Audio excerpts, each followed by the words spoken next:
Hi, this is Chris from the Stephanie Miller Show. Please enjoy this exclusive clip from Political Voices Network. That the Israeli settlers are also being used as human pawns, much like Hamas uses civilians as pawns in this geopolitical fight. And so, it's heartbreaking all around. But I just thought that was such a brilliant point. Just talk a little more about your feelings about the Middle East.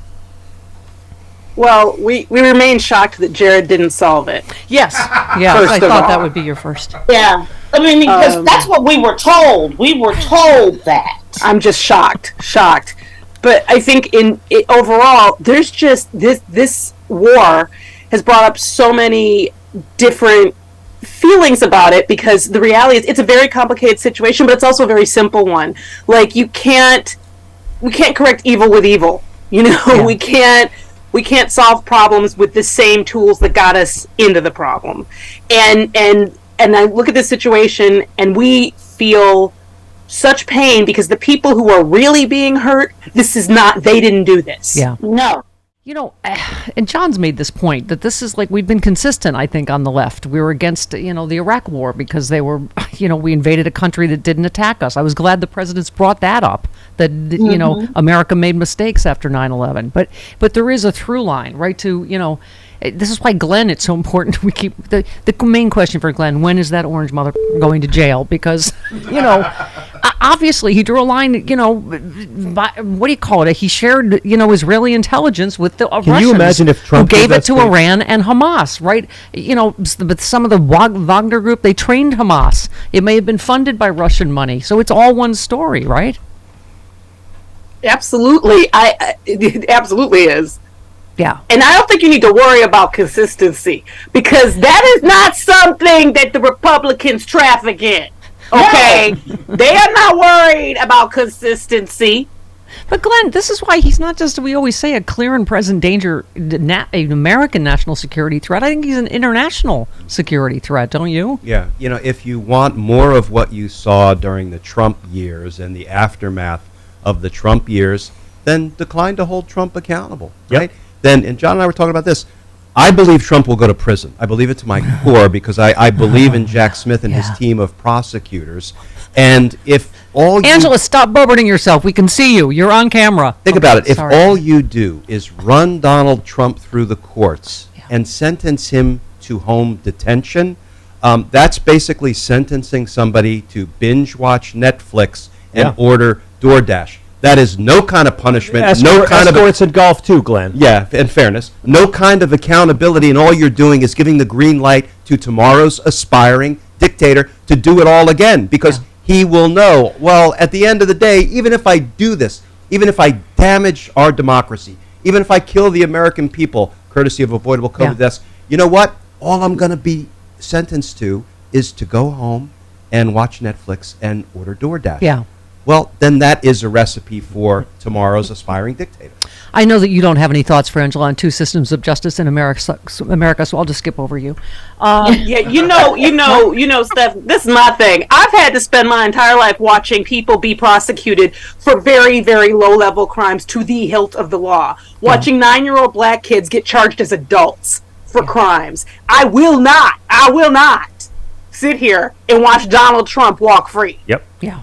That is not happening. Can you imagine if Trump was... We put Napoleon on an island. Thank you. There are all kinds of places. You can stay with me. I will be in charge of Trump's punishment. I will do that. Now, we figure it out. Francis and I'll figure it out. We'll take it over. Here's the other thing I learned on the Final Word podcast, which is absolutely essential at sexyliberal.com, along with your tickets to the Sexy Liberal show tomorrow. You, in reference to Clarence Thomas, said, a step and fetch it mother is going to step and fetch it. That's what they do. Now, could you expand on that at all, Francis? Well, the fetching, you got to step and fetch. It's science. Is what he does. Mm-hmm. He steps and fetches. Plus, makes a delightful pancake. Okay. I have to give the man his due. Since you don't know the law, but he can make he can whip some batter. Since you brought up, because I've been thinking about Bobby Kennedy and stuff. I forget what you said that is for dinner. What's for dinner? I forget what's for dinner. Biden. Biden is? Biden. Biden is for dinner. Don't ask me. What about lunch? What's for lunch? Biden. I'm gonna tell you. Biden. What about a petit déjeuner? What's for that? Biden. Second breakfast? Second breakfast. I was about to say second breakfast. Biden. I taste some Biden. I got some Biden in my teeth. Kate in Wisconsin, you're on with the Sexy Liberals. Hello, Kate. Oh my God, can I just say how much this is just making my whole day? Like, the whole group of you is just making my brain explode. Thank you. Yes, and other parts of me too. You're not in the room with Glenn Kirschner and John Fugelsang. I'm just saying. Stephanie, I applaud your pseudo behavior. Splish splash. Yeah. And Chris, you never have to worry about Latricia swearing. She is like the queen of not being able to swear. Okay. All right. Go ahead, Kate. The New York judge just said that he's going to talk to Trump about jail because Trump didn't take down his stuff about his aide or his clerk off his website. Right. And so he just threw that down. I don't know if that was mentioned. Yeah, we did. He just said, I will put you in jail. The judge asked Trump why he shouldn't face serious sanctions, including fines or possibly imprisoning him. And his Trump attorney said it was an accident, Glenn. How does that fly in court? Yeah, just a misunderstanding that, he didn't take a post down that endangered for absolutely no reason Judge Engoron's clerk. I mean, listen, I hope Judge Engoron follows through on his threat to imprison Donald Trump.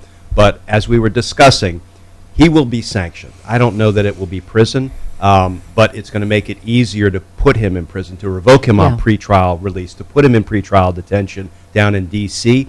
once he begins to endanger the witnesses. I think it was Claire McCaskill that talked about, that threw out the idea about Judge Chutkan saying, every time he violates the order, she moves the trial up a week. Is that I love it in theory. Let me tell you, legal, yes. Practical, no. Here's why. Once a judge sets a trial date, 1,000 subpoenas go out. Okay. Every witness clears their calendar. And, we move heaven and earth as prosecutors, as do the defense attorneys, to make sure everything is ready for that trial date. I've been in court when a judge has said, Mr. Kirschner, maybe we should move up the trial date because the defendant is acting up. I would be all for it in theory. In practice, it's almost impossible, though I like that Judge Chutkan keeps that on the table. Yeah. You missed when I brought Glenn his coffee this morning, Frangela. I said, how do you like it? And I said, I assume black like your prosecutors and judges. Ooh. And he said, yes. Yes. Yeah, strong and black. Yeah. Okay. I brought you the Phony Willis special. Okay. I'm just trying to imagine if Trump was president and gave that speech on TV last night. I saw these terrified people in Israel, and they all came up to me and said, Mr. Trump, thank you so much for coming here. The attack was terrible, but you being here makes it worth it. Could you please tell us about this wonderful live golf tournament, Mr. Trump? And I told them all about it. And I'm going to tell you now in this primetime address, this live golf tournament will heal the Middle East, people. And I assume they had tears in their eyes. Oh, they had tears in their eyes. They said, Mr. Trump, please, can I give you my firstborn, please? Please take Jared back, Mr. Trump. We don't need him here, but please. Okay, you may Gentile laugh, with us. but here is more. Jordan Klepper with actual MAGAs. Here we go. Nick, take me through your fit. Well, I bought the socks in town. These socks have Trump hair on it? Yes, sir. How much did you pay for this sweatshirt? $40. Yeah. How much you pay for the hat? $25. I think I get a hat at least once a month. How many Trump hats do you have? Probably 40 or so. How do you feel America's doing under Biden? Economically? Not good. I think, inflation and the gas price, everything has gone up. Milk and eggs are just through the roof, like buying regular food is, So you got to work 4 jobs to pay your rent. And How much money have you spent on Trump swag? a couple $1,000. Wow, that's a lot. But people are having a hard time paying for the necessities. Right. There it is, my first drink of the day, Z-Biotics Pre-Alcohol Probiotic.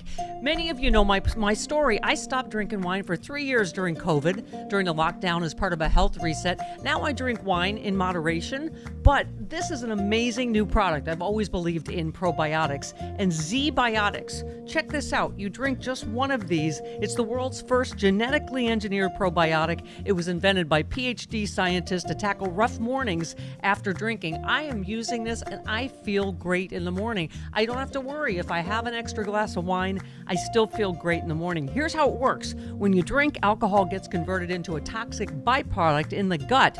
I've always had acid reflux problems.